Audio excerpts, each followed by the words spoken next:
Alors qu'on n'en est pas encore à voter pour la primaire, c'est le positionnement des candidats pour le second tour de l'élection présidentielle qui vient troubler le jeu politique du moment. Jean-Frédéric Poisson, président du Parti chrétien-démocrate, n'a pas exclu un vote pour Marine Le Pen en cas de duel avec François Hollande, sous condition. Mais tout de même, voilà ce qu'il expliquait ce matin à Benjamin Sportouche. Jean-Frédéric Poisson, la question s'est posée. On a posé la question la semaine dernière à Nicolas Sarkozy qui a dit... Il est impossible pour moi de voter pour un président de la République sortant qui divulgue des secrets d'État dans un livre publié dans le cadre d'entretiens avec des journalistes. Donc voilà, pour moi la situation dans cette situation-là. Écoutez, dans l'état actuel des choses, c'est le nini pour vous. Probablement. Maintenant, ça dépendra de ce que Madame Le Pen, la manière dont Madame Le Pen peut faire évoluer son projet elle aussi. Ah, donc vous pouvez envisager ce vote-là. Dans l'état actuel des choses, non. Mais encore une fois, le redressement de la France implique de tels changements et de telles ruptures que si jamais Madame Le Pen changeait d'avis sur les choses que j'ai dites tout à l'heure, alors pourquoi pas? Nous verrons. Mais pour l'instant, non, ça n'est pas possible. Donc vous nous dites ce matin, pourquoi pas Marine Le Pen si elle vient sur vos propositions, et on y vient contre François Hollande. Oui. Contre François Hollande, vous nous dites que cela est possible. Voilà, c'était la déclaration ce matin dans la matinale d'Yves Calvi, bien sûr. C'était l'invité politique de Benjamin Sportouche de Jean-Frédéric Poisson qui s'abstiendrait probablement en cas de duel Hollande-Le Pen, sauf si cette dernière, on l'a bien compris, change son programme. Alors Bruno Le Maire, lui, s'insurge, d'autres candidats à la primaire. Soit il retire ses propos, soit il se retire tout simplement de la primaire. Parlons-en tous ensemble au 32-10. Les électeurs, comme les auditeurs, auront la parole puisque vous êtes pareil. Après 13h, on sera d'ailleurs avec le secrétaire général du Front National qui sera notre invité à 13h05, Nicolas Bay. Sur RTL, les électeurs ont la parole. Premier invité dans RTL Midi aujourd'hui, des auditeurs ont la parole et les électeurs en plus aujourd'hui. Premier invité donc c'est Nicolas Bay qui est député européen et secrétaire général du Front National. Bonjour Nicolas Bay. Bonjour. Bonjour. Vous l'avez entendu certainement ce matin, Jean-Frédéric Poisson, l'un des candidats à la primaire de la droite et du centre, n'exclut pas de voter pour Marine Le Pen en cas de duel avec François Hollande au deuxième tour de la présidentielle. Seulement, bien sûr, l'a-t-il rappelé, si elle change d'avis sur des points majeurs de son programme. Mais Nicolas Bay, par rapport à beaucoup de candidats qui vous rejettent complètement, vous saluez ces propos de Jean-Frédéric Poisson, c'est une petite lueur dans la bataille politique ? Je crois que Jean-Frédéric Poisson a au moins le mérite de la franchise. Il fait part d'un certain nombre de désaccords qu'il a avec le Front National. Je crois qu'il manque cruellement de lucidité sur un certain nombre de sujets. Je pense notamment à l'Union européenne. Il ne semble pas comprendre l'importance qu'il y a de construire l'Europe totalement différemment et de sortir de ce carcan de Bruxelles. Mais au moins, il a le mérite de dire ce qu'il pense. Oui, il partage pas votre vision là-dessus, on est d'accord. Voilà, mais ce qui est vrai aussi, c'est que je suis pas sûr qu'il soit très en phase avec ce à quoi aspirent beaucoup des électeurs de la droite qui, dans un second tour, en opposant Marine Le Pen à François Hollande, n'hésiterait pas une seconde à voter pour Marine Le Pen. Et on avait vu aux différentes élections départementales, par exemple en 2015, que lorsqu'il y a un duel entre le Front National et le Parti Socialiste au second tour, eh bien il y a beaucoup d'électeurs de droite qui n'écoutent pas les consignes d'état-major totalement déconnectées des réalités et qui se portent sur les candidats frontistes. Donc moi ce que je vois surtout, c'est que aujourd'hui Jean-Frédéric Poisson est mis au bord de sa famille politique simplement parce qu'il dit ce qu'il pense avec sincérité. Ça donne une idée assez précise de ce qu'est devenu les Républicains et je pense que ça peut écœurer et dissuader beaucoup d'électeurs de se tourner vers ces candidats dans le cadre de la primaire ou dans le cadre de l'élection présidentielle.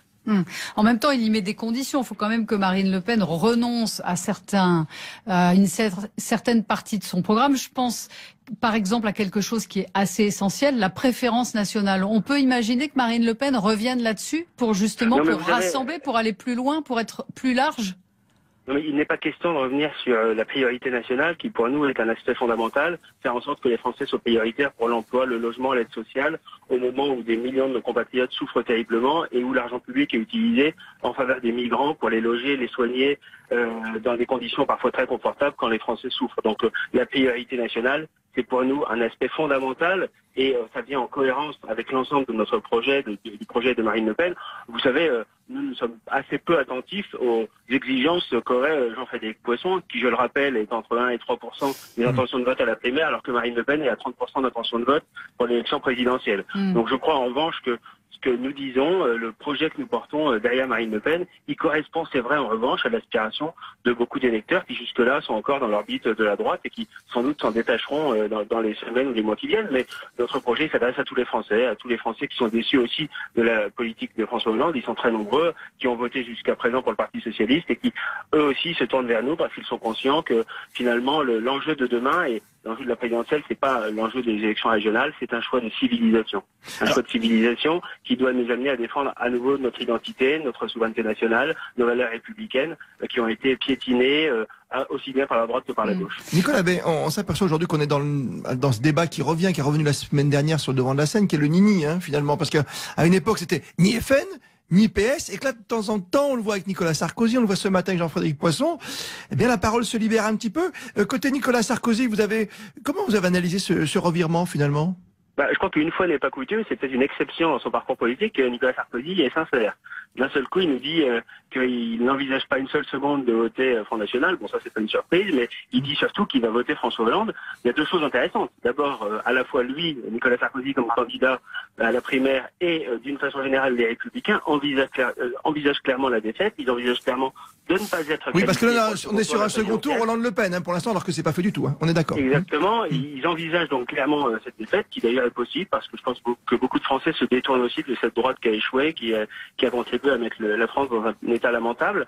Je crois que Nicolas Sarkozy, en disant que finalement c'est ni Marine ni Marine, c'est-à-dire qu'il voterait François Hollande, eh bien, il contribue aussi à clarifier le débat politique. Quand nous disons que nous avons face à nous l'UMPS, c'était peut-être un slogan il y a encore quelques mois ou quelques années, mais aujourd'hui c'est une réalité. C'est une réalité aux élections régionales, quand la gauche s'est effacée de la compétition en faveur des candidats des Républicains, et aujourd'hui, de la même façon, quand Nicolas Sarkozy dit qu'il voterait pour François Hollande. Je crois que pas de gaieté de cœur, pas de gaieté de cœur non plus. Nicolas Sarkozy n'était pas sur cette position-là au régional, justement. Et là, c'est parce qu'il y a un enjeu sur les présidentielles qui est beaucoup plus grand. Oui, bien sûr, mais je crois que c'est très révélateur. Je crois qu'aux élections régionales, il était dans une posture très politicienne, avec un objectif, c'est d'éviter qu'un certain nombre d'électeurs de droite rejoignent définitivement le Front National. Je crois que là, il dit ce qu'il pense au fond de lui-même, c'est-à-dire qu'il préférera toujours un candidat socialiste à un candidat du Front National. Ça montre surtout, d'abord, qu'il n'est pas en phase avec beaucoup d'électeurs de la droite, et d'une façon générale, beaucoup d'électeurs qui veulent en sortir de ce vieux système politique usé.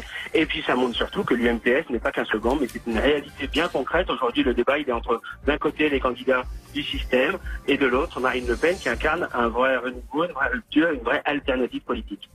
Vous restez avec nous, Nicolas Bay, on fait une petite pub. Je rappelle que vous êtes député européen, secrétaire général du Front National, et vous allez pouvoir dialoguer dans un instant avec les auditeurs d'RTL. On a Mathieu et François. À tout de suite. Les acteurs ont la parole. Et on revient sur la phrase lâchée ce matin dans la matinale d'Yves Calvi avec Benjamin Sportouche, signé Jean-Frédéric Poisson, candidat à la primaire de droite. Écoutez, c'est pas inintéressant puisque c'est l'objet d'un débat aujourd'hui. On est très très loin du fameux ni PS, ni FN. Réponse ce matin de Jean-Frédéric Poisson à la question de Benjamin Sportouche sur son intention de vote entre François Hollande et Marine Le Pen au deuxième tour. Jean-Frédéric Poisson, la question s'est posée. On a posé la question la semaine dernière à Nicolas Sarkozy qui a dit... C'est impossible pour moi de voter pour un président de la République sortant qui divulgue des secrets d'État dans un livre publié dans le cadre d'entretiens avec des journalistes.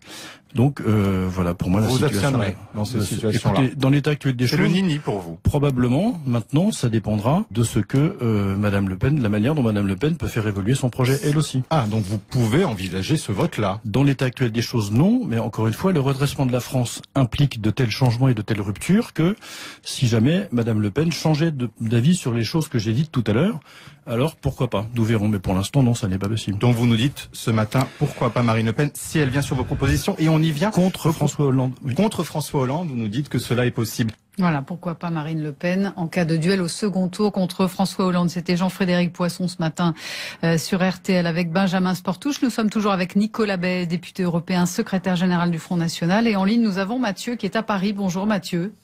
Oui, bonjour Christelle. Soyez le bienvenu. Qu'est-ce que vous en pensez ?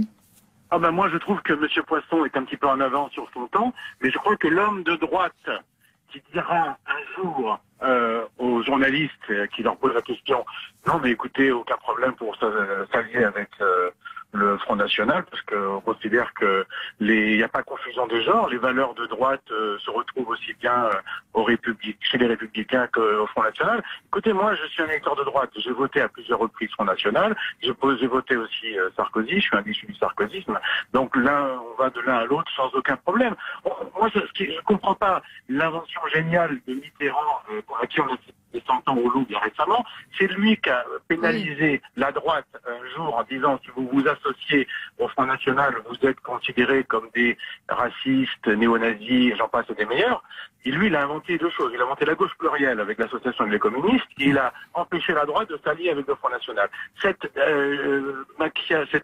invention machiavélique tient encore aujourd'hui et je pense que M. Poisson est en train d'être un des premiers. Ce sont les prémices d'enfin une alliance des patriotes à droite sans aucun complexe qui peuvent s'associer avec le Front National, puisque les électeurs le font déjà, vont de l'un à l'autre. Pourquoi les dirigeants ne s'associeraient pas entre eux? Moi, je n'y vois aucun. Vous, en tout cas, ce genre de consigne, ça vous irrite, Mathieu? Lesquelles de consignes? Si on donne une consigne de Nini, par exemple. Ah bah oui, ça me rend fou. Moi, ça me rend fou.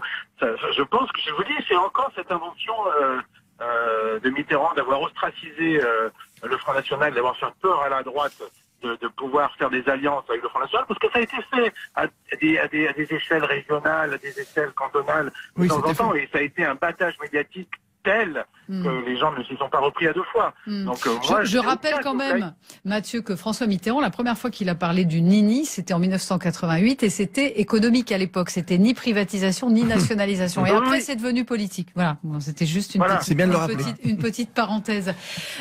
Donc, Nicolas B. Mathieu dit finalement, il est en avance sur son temps. Jean-Frédéric Poisson, j'imagine que vous êtes du même avis. On va tous se retrouver à droite. Oui, je pense en tout cas que ce que Mathieu exprime à votre antenne, c'est ce que ressentent beaucoup d'électeurs déçus de Nicolas Sarkozy.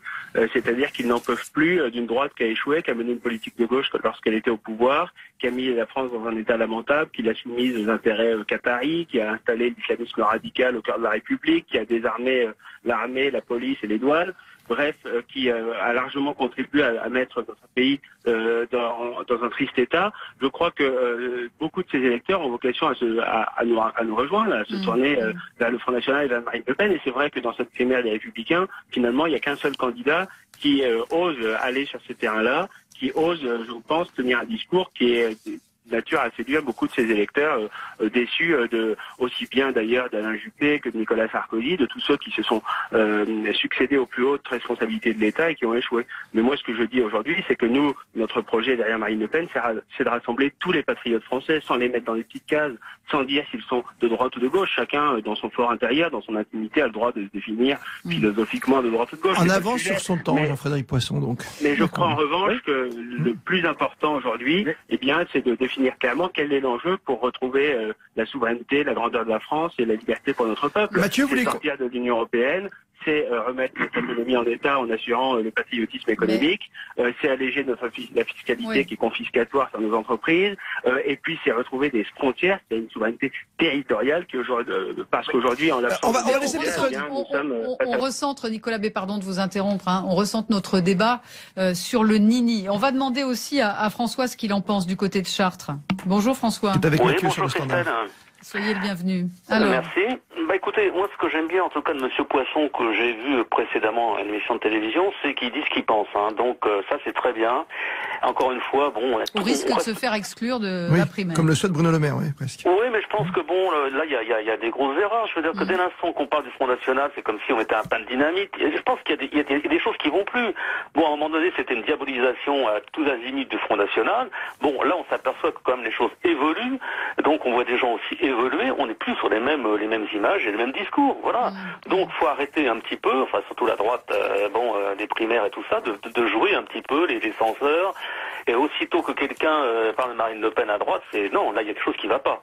De toute façon, je pense qu'encore une fois, le bulletin de vote, il appartient effectivement aux électeurs. Alors ça, attention. Donc là, pareil, vous aussi, c'est comme Mathieu, toute consigne de vote vous irrite. Moi oui, non, parce que de toute façon, l'électeur, effectivement, il voit beaucoup de choses. Souvent, il est sur le terrain, de la vie quotidienne et autres. Et effectivement, à ce jour-là, il y a un vote. Donc ça représente quelque chose. Alors faut arrêter, je crois, d'être toujours. Faut laisser un peu d'air un peu aux gens parce que c'est des fois très très oppressant. Le discours de Sarkozy, c'est pareil. Il varie des fois d'un moment à l'autre. Nicolas Sarkozy chasse sur les terres du Front National. Oui, en partie. En tout cas. Il y a une droitisation de son discours. Oui, non mais ça effectivement. Mais je pense qu'encore une fois, bon, la seule qui n'est pas gouvernée, en tout cas, c'est Marine Le Pen. Bon, bah pourquoi pas. Je veux dire que bon, après tout, faut voir aussi un petit peu à l'épreuve des faits. Il y a des gens au Front National qui sont très bien. Hein, je pense que bon, faut arrêter un petit peu cette diabolisation, vous dites tout à l'heure, de toute façon. Oui, parce qu'à chaque fois, c'est pareil. On peut dire tel maire là, Front National, c'est des catastrophes à chaque fois. En tout cas, on sent qu'on n'aime pas qu'on vous impose certaines consignes de partis divers et variés, et qu'il y a encore un côté très volatile pour les électeurs en ce moment, même avant la primaire de droite. On vous remercie en tout cas, François, d'avoir témoigné. Merci. Merci Mathieu aussi. Merci beaucoup Nicolas B d'avoir dialogué avec nos auditeurs. Merci. Je rappelle que vous êtes secrétaire général du Front National. Bonne journée.